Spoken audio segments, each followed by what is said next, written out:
everybody, this is lesson 2.6, Inflation and CPI. This lesson introduces us to a very important and interesting financial instrument that allows us to understand how value of currency change over time. Now let's read the specific objectives. Students will understand that changes in the purchasing power of the US dollar can be tracked using indices such as the CPI. Comparison between dollar values across time can be measured in actual currency or inflation adjusted dollars. Students will be able to distinguish between changes in value measured in actual dollars and inflation adjusted dollars, use the CPIU to measure inflation and make comparison between the relative expensiveness of products over time, assess the effectiveness of inflation upon participants in an economy. Alrighty guys, so one question that I would like to ask you right away, what do you know about inflation? Can you just write a sentence or two describing it? Go ahead. Alrighty, so let's start our lesson. The problem situation number 1, a century of price change. That's the title of that problem situation. Alright, so we see a chart below that tracks the average price of a movie ticket in the United States over the last century. So the question number 1 is simply asking you to read this chart to estimate the average price of a movie ticket in the year 1940, 1970, and 2000. So take a moment and write down what are those prices. Okay, so it looks like that in 1940, the movie ticket will cost about, it's right here, it's relative, so it's less than half a dollar. So maybe like 20 cents. Sounds reasonable. Looking at the chart. Year 1970, if you go up, it's right in between a dollar and a 2, so $1.50. And in the year 2000, the movie ticket was about, maybe right here, about $5 maybe and 20 cents. Again, these are all estimates. Alrighty, so as you can see, the prices have been going up, but is that a full picture? Well, we'll take a look in this lesson. Question number 2, what do you think is the main reason for the changes seen here in the movie ticket price? So why do you think the prices were going up? Can you write a couple of reasons? Alrighty, so let's review. Well, you might have said that maybe production of movies became more expensive.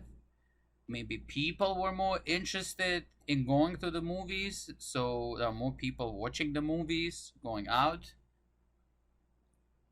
Or maybe you've said that it's just that it's not that the prices are actually going up just because of those factors. Maybe there's something about the fact that $5 that we pay in the year 2000, $5.20, is not the same as paying for the movie ticket $15 in 2021. Maybe there's a relationship between those numbers somehow. Okay, so the focus of this lesson would be not to look at just the nominal values. Nominal means the face values, what you actually see as a number, but we need to put that in a context of the time. And that's what we're going to try to do. So look at this chart.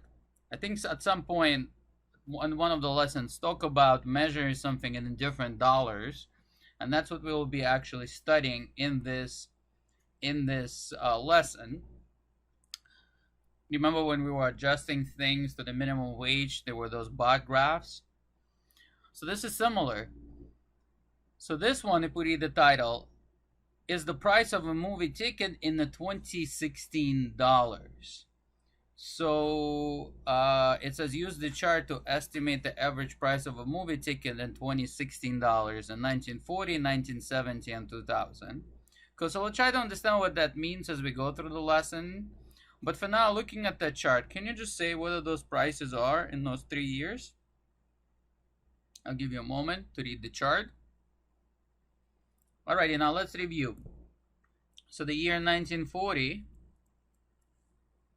we go to the chart. Looks like it was, almost exactly $4.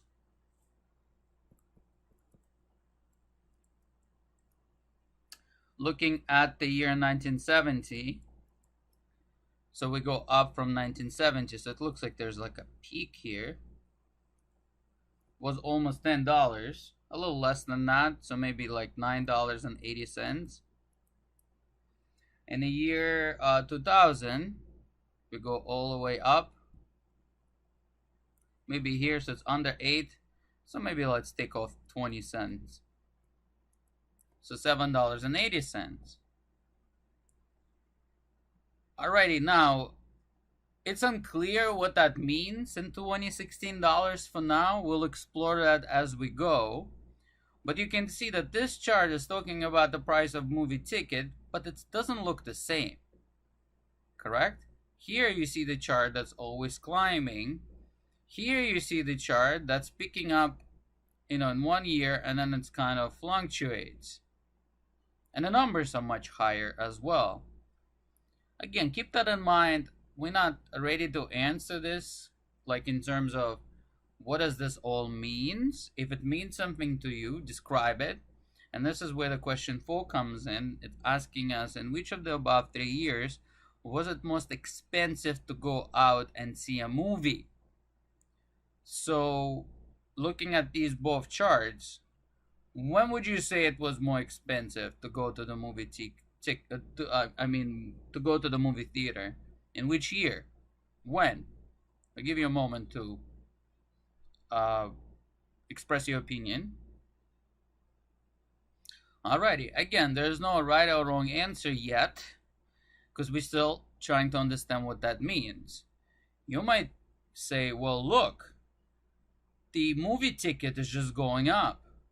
So the further up you go, it's just still climbing. Like, for instance, 2021, the average movie price, well, in New York City, for example, it's close to $20, correct? So it's been climbing, and you might say, well, now is the most expensive time period to go to the movies. Well, that might be an answer, sure, that's acceptable. But one of you might, or some of you might have said, well, no, 1970 was the most expensive, because if you adjust it to 2016 dollars, whatever it cost in 1970, which was $1.50, in the 2016 dollars, it's worth almost $10. Again, you might not understand what that really means, but just looking at the chart, you might say, okay, that might be the reason. Again, we're not going past the year 2010. However, just by reading that chart up to 2010, it looks like 1970 has the highest cost. But it looks like after 2010, it started to catch up. Well, again, we're going to explore it. I hope this kind of sparked your interest to talk about money in 2 different ways. One is just by like time machine, where you just go in the past and you just look at prices and see how much they cost. While on the other hand, you're looking at the prices and you compare them to a different period of time. And that's something we're going to develop by the end of that lesson.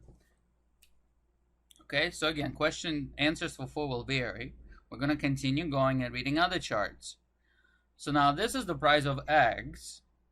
And once again, we have a nominal price in blue, which is this line graph. All right, that's just telling you how much eggs cost, like for a dozen. So like in the year 2010, it's about $1.50. All right, for a dozen.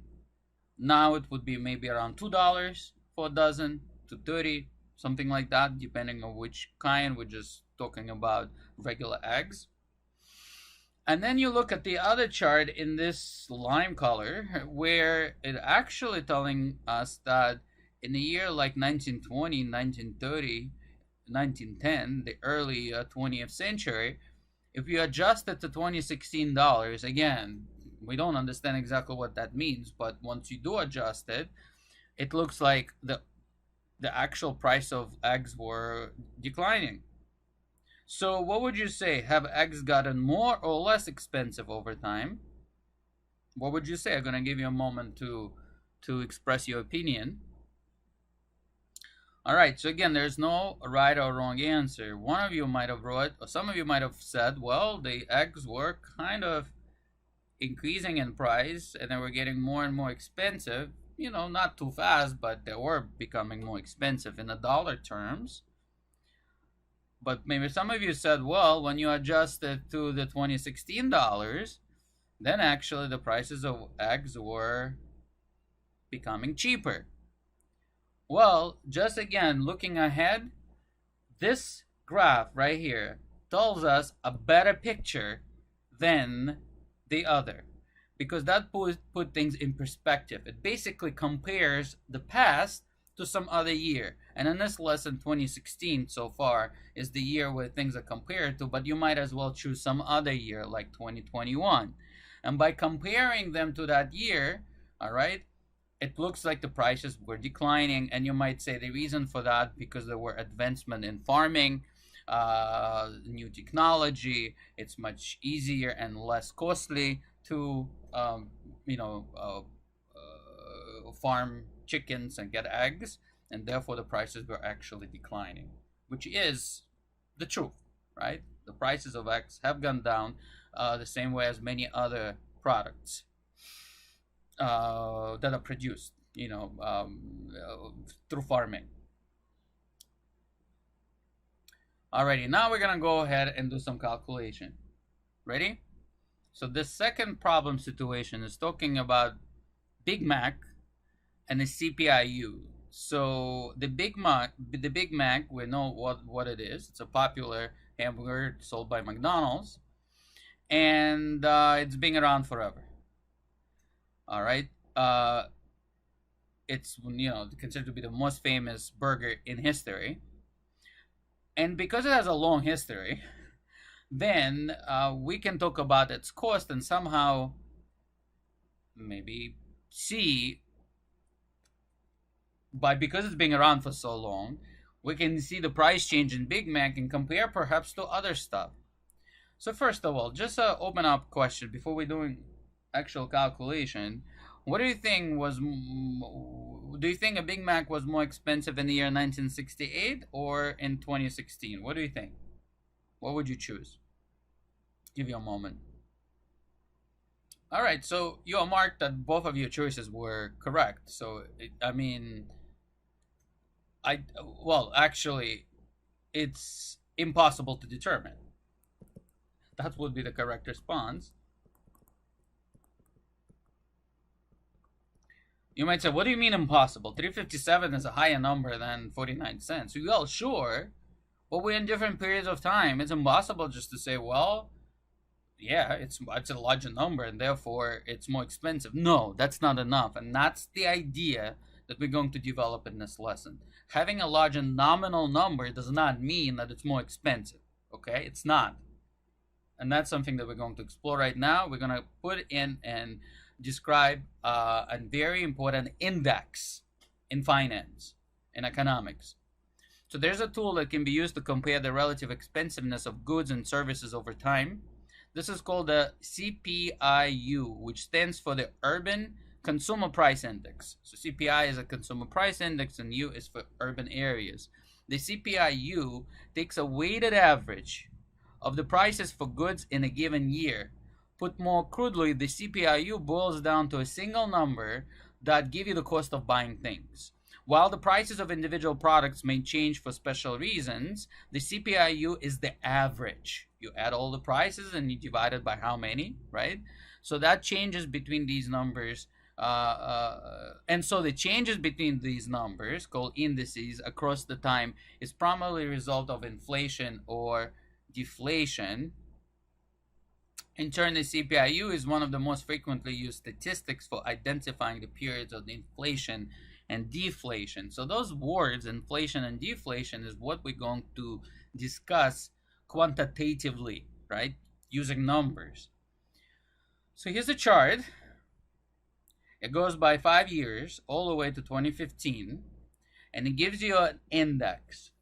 We want to understand what that index means, but what this description tells us is that it's average of the prices and goods in a given year.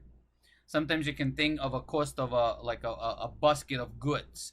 So that basket includes rent, food, transportation, personal items, everything goes in that basket. And you average it out and you produce a number.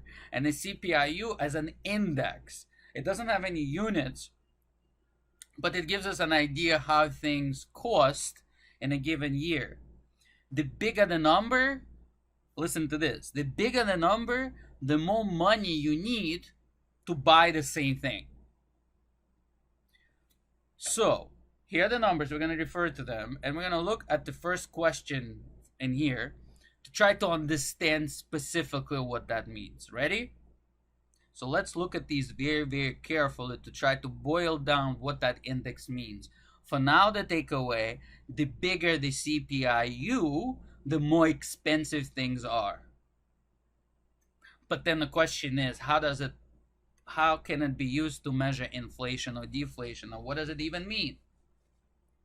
So let's go ahead to number 7. It says, one conclusion that can be drawn from the table is that the product that cost 20 cents in 1920 would be expected to cost $2.37 in 2015. Okay, so let's break this down. So we have 2 years that were chosen to compare. So one year is 1920, and the other year is 2015, and we have the CPIU index. And if you look at the chart, the number for CPIU in 1920 is 20, and the number for 2015 is 237. It's the highest one. So one interpretation that that it's made right here. So you're gonna think of this in terms of the dollars. If something costs 20 cents, if you touch the cent here, then that same thing in 2015 is gonna cost 237 cents. That's one way you can interpret it. Or you can say something that in 1920 cost $20, in 2015 is going to cost $237. Relative, remember, it's an average cost for everything. So if what would cost $237 right now that also was available in 1920? All right, so we can talk about technology. So maybe for 237 you could buy maybe lumber, like wood and stuff. I don't know, nothing comes in my mind at this point. So let's say $237. So maybe a couch. Let's talk about that. Let's say it's a furniture store. And then in 2015, because right around 1920 is when people started to move in the United States, and the family started to settle, and I guess the furniture was around, right? So let's say something that costs $237, let's say some kind of table, right? Or couch. And in the year 1920, that's comparable thing would cost you $20. Do you understand the idea? That index puts a numerical value to goods. The bigger the number, the more expensive something is. Okay? Alrighty, so now if you take that idea, as CPIU gives us the idea of how the prices change, we're going to look at the product that cost $36 in the year 1945. Oh, it says 1945. So we better make another table, okay? So let's get rid of this, and let's go ahead and put the information for that other year. So the year 1920 and 2015 was just a way for us to see what that CPI means. But now let's look at the specific years. All right, so let's fill this table. We got 1945 we have 1950, and we have 1975. So these are the years that were chosen. Okay, let's write down the CPIU for each one of that. I'm going to write it for you from the table. So 1945 is 18, 1950 is 24.1, and 1975 is 53.8. Again, you can think of these as dollar values of something, an average cost of something. And it has been climbing, as you could see. And now we're going to look at the product. It doesn't say which kind, but we're going to just like a product that cost $36 in the year 1945. I'm going to give you a moment and see if you can find the price of a product in the year 1950 if you use the fact that the CPI has risen from 18 to 24.1. What would be the price for 1950? Let me give you a moment to think about this. All right, so it's not a simple question. And the way you can address this is by observing what's going on. All right, so let's take a look at a couple of things. So I'm going to give you a couple of strategies, and you choose the one that you like the most, okay? So one way we can also see that is to calculate in this chapter. Remember, we talk about the relative change and an absolute change? Because we talk about the CPI is a relative index. So we want to calculate a relative change between 18 and 24.1. Let me give you a moment. Find the relative change between those two numbers. Okay, let's review. So to find the relative change, we're going to take 24.1, we're going to subtract 18, and we're going to divide it by 18, which was the initial value, and multiply it by 100 to get the percent. Okay, so let's do that. I'm getting 33.8%, and it's repeating 8. I'm going to put a little hat on that. All right, so you know how you can interpret this? This percentage, and remember those words, okay? Because I think that's the key to this lesson. This is measure the price increase of goods from those years, which is from 1945 to 1950. So in a matter of, 5 years, the prices has gone up by 33.8% on average across all the products. This is called the inflation. All right, so the relative change in CPI, it's either urban or not urban. In general, there's I think the urban is the one that's used to track the inflation. So the relative change in the CPIU is called an inflation or deflation. So inflation is a rise of prices. Deflation is when the prices go down. So we'll have an example of deflation later on in this lesson.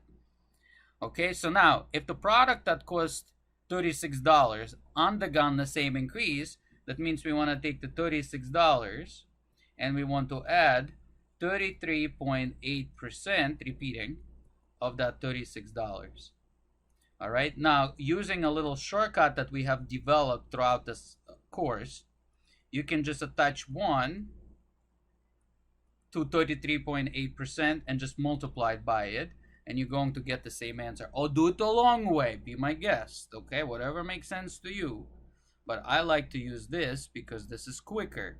So it's 36 multiplied by 1.33 and then bunch of 8s. So that would be $48.20. All right, so $48.20. All right, so that's an understanding of this. If you want to do it a little bit faster,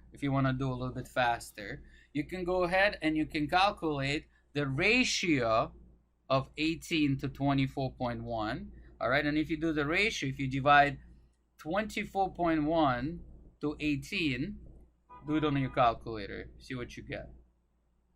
You will get 1.333. Where should I write it? Right here. It's kind of an important number. So going to here, it's going to get multiplied by 1.33 and then 8 repeating. So once when you do a ratio that tells us how many times one number larger than the other. Okay, so if you do the same thing to this side, which by the way we already did earlier, you're going to get the same answer. So in other words, by whatever factor the prices increase, that's going to be the same factor that the other one would increase. Okay. Also observe the following. You see how it's 18 and you see how it's 36. You see how 18 is exactly twice as much as, 36 is twice as much as 18. So if the product costs $18, it would cost 24.1. So if you have $36, then it's going to double as well. And 24.1 multiplied by 2 also gives you $48.20, the same result. I would focus on kind of like the percent understanding, because that works for all the calculations that we need to do in this lesson. Okay, so take a moment and calculate that same product that was $36, but in the year 1975. I'll give you a moment to calculate that. Alrighty, so let's review. So to calculate that, again, you can calculate the the percent change from 1945 to 1975. So you will do, and you can actually use 1950, but I'm going to use the same number as before. So it's 53.8 minus 18 divided by 18. All right, so that gives us the percent change. You're going to get 2.98, well, it's going to be 198.8 repeating of a percent. Okay, and now if you take the $36 and you add 198.8%, so it's 0.1, well, it's 1.9888 repeating times 36, it's going to give you, so 1.9888 times 36 plus $36, so that gives you 107.6 about. Looks a little complicated, right? So, you find the percent change and then you apply it to a given number. So it's 107.8. By the way, notice that it's about twice as much as 53.8, which is fine. The next question helps you to, instead of calculating this relative change, it might be easier to do this using ratios. So that's what this question is asking us to do. Let's read it. The CPI-U was 34.8 in 1968 and 240 in the year 2016. Calculate the ratio of the CPI-U between those 2 years using 1968 as a reference value, the denominator. So now we're getting to the place where it's going to make our calculation a little easier. So let me summarize this for you first, and then I'll ask you to calculate the ratio. All right, so here are the 2 years. The CPI-U. So for 1968, the CPI-U was 34.8, while the year 2016 is 240. So go ahead and find the ratio of those two using 1968 as your denominator for the CPI-U. Go ahead, let me give you a moment. All right, so let's review. So the ratio is 240 divided by 34.8. Very important to read what it's saying. It says put the other one as the denominator, and we get an answer of about 6.9. Can you take a moment and write the sentence interpreting what that means?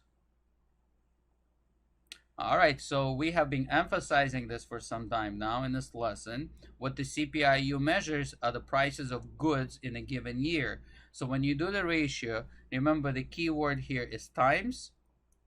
All right, so that means that prices in 2016 are about 7 times the prices in 1968. So the things are 7 times more expensive in terms of its nominal value. You understand? Using the nominal value, just the numbers themselves, to buy the same thing, now you need much more money. All right, so you need $240 to buy the same thing that you needed only $34.80 in 1968. All right, now let's look at the Big Mac and revisit our question in terms of the comparing the prices. So if from that question, from that first original information about Big Mac, which we were not able to answer, now we can.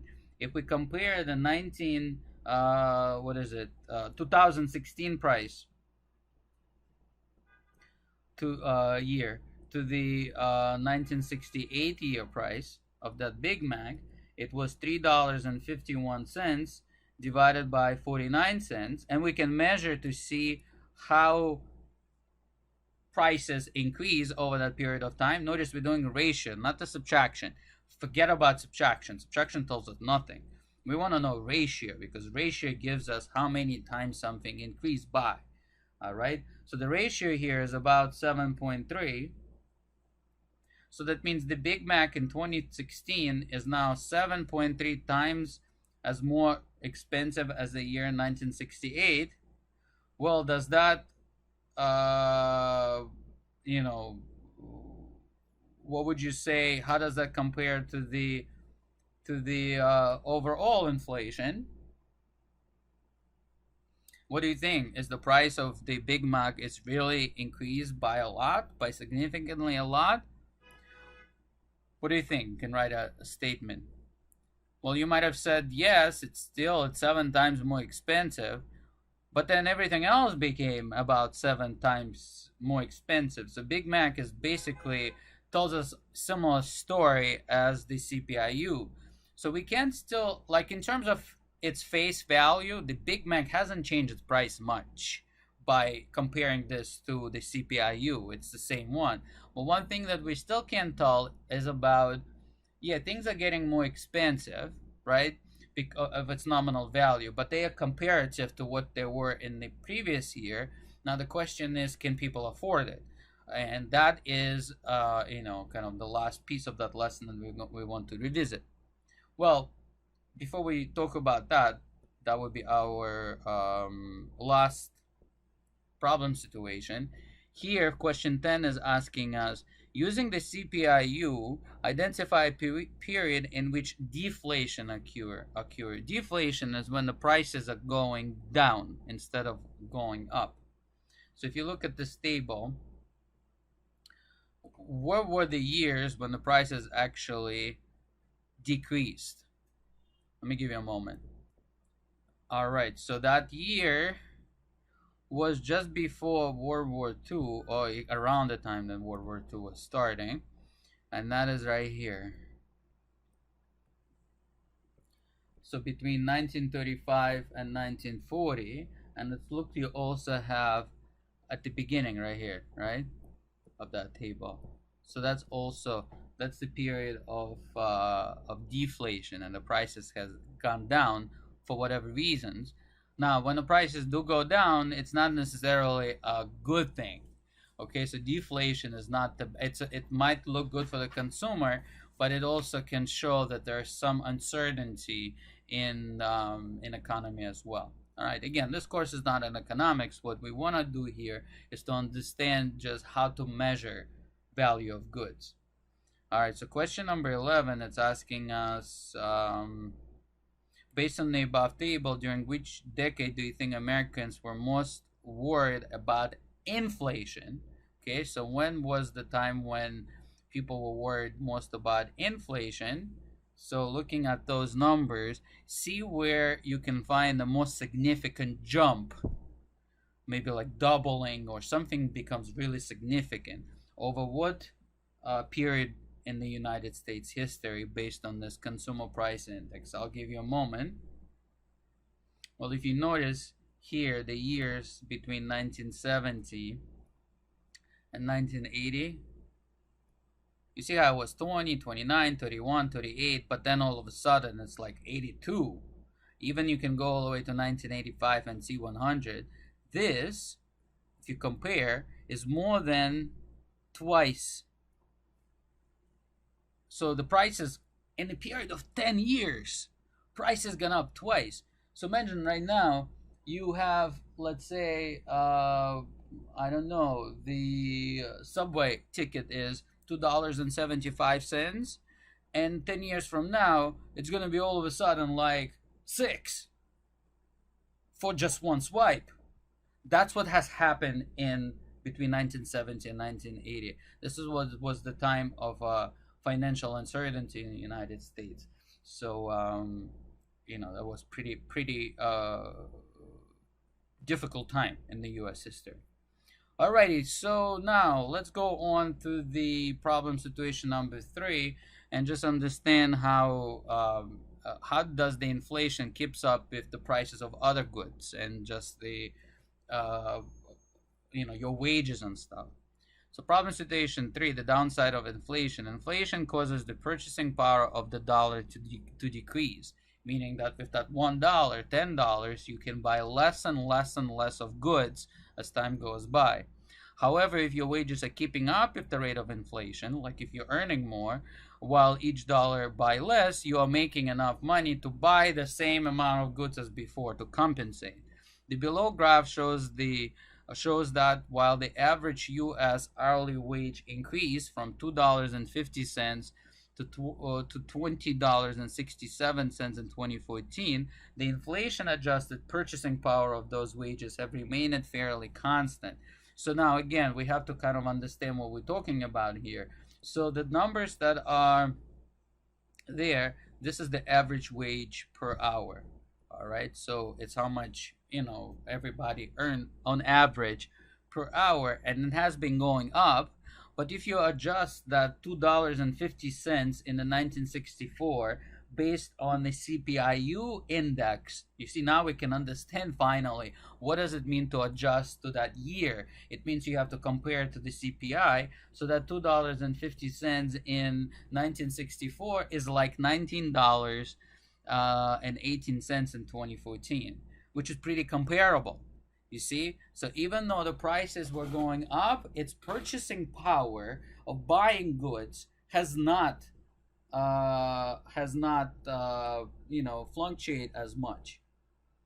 All right, so the question is, as noted in the last problem, inflation can be an economic concern. Why might someone be negatively affected by the high inflation? Within you, well, it's saying talking about the group, but since we are fully online, can you think of a situation or two situations in which someone might be negatively impacted by inflation?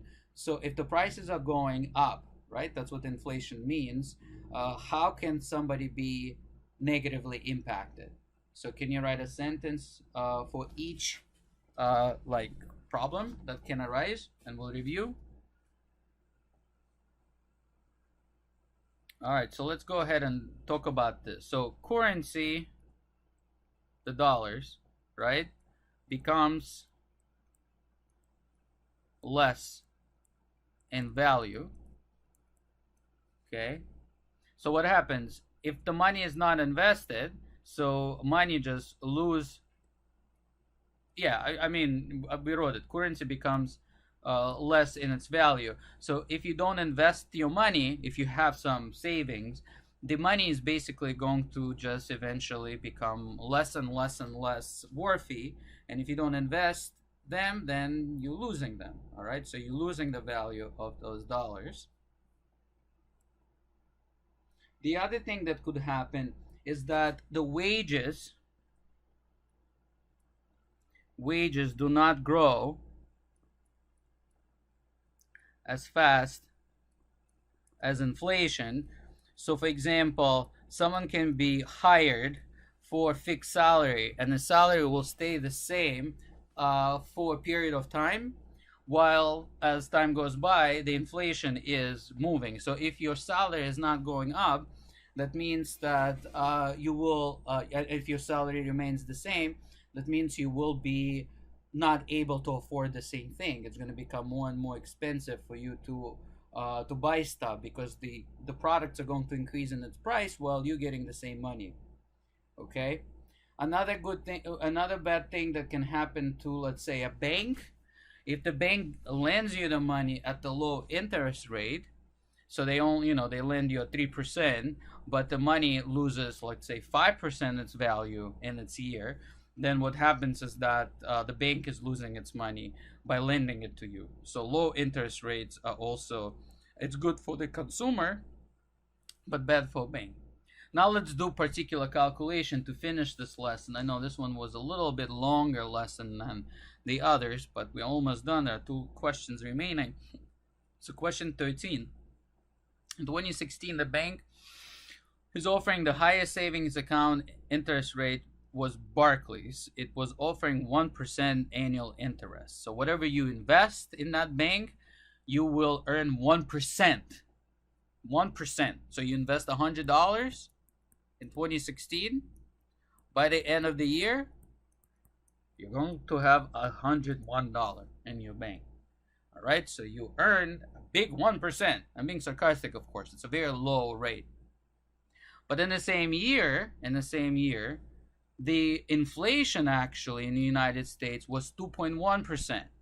And if you're being following current events in 2021, with the big government spendings, the inflation is the highest it has been in 2000s.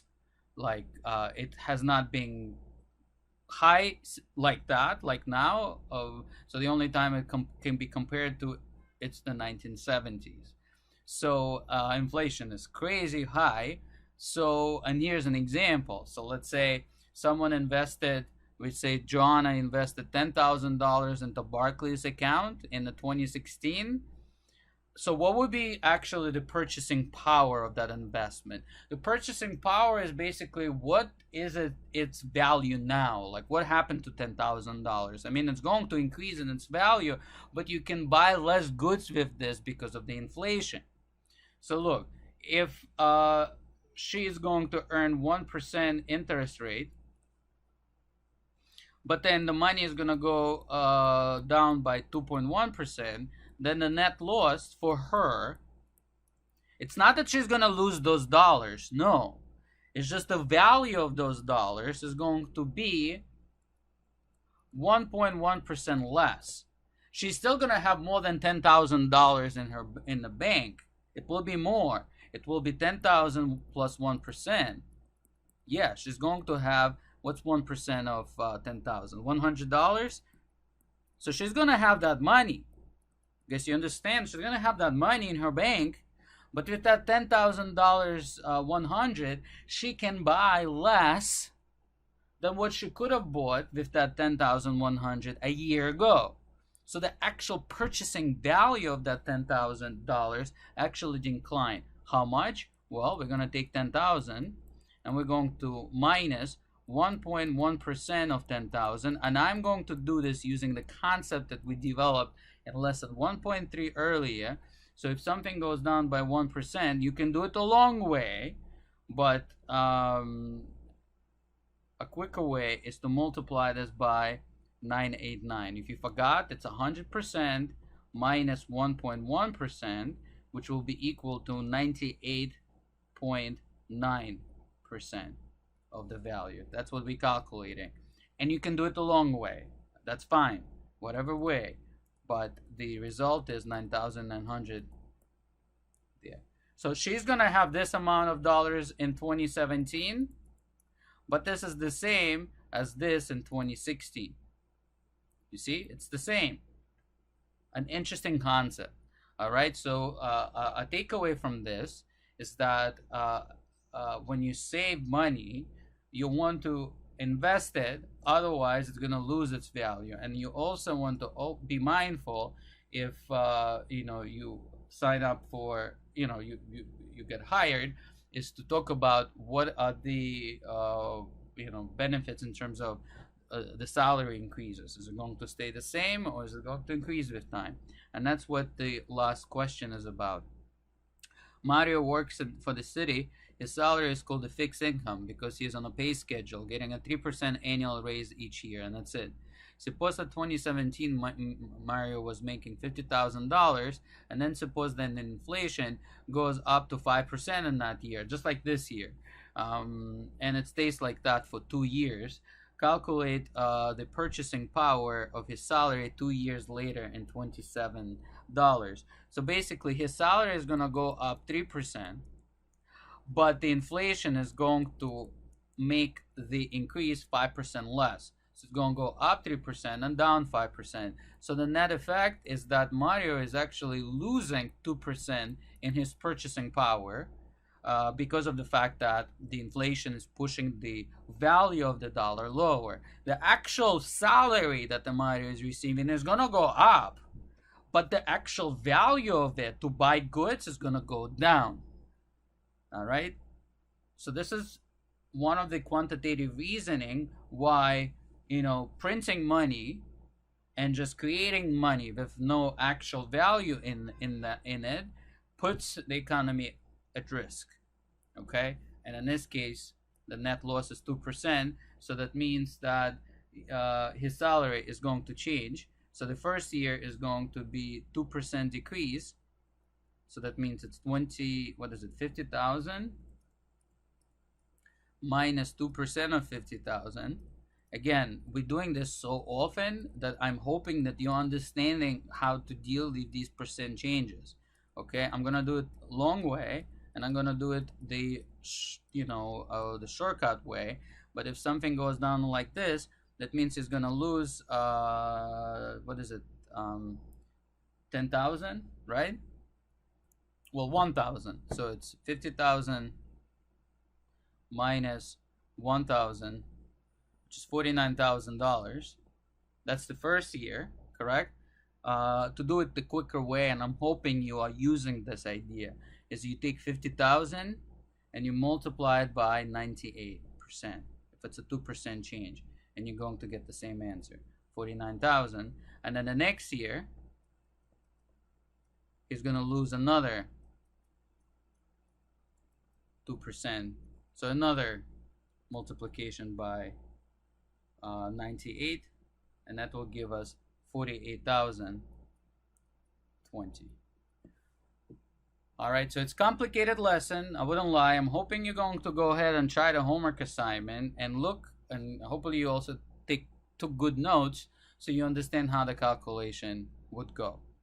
On that, I'm going to end this lesson.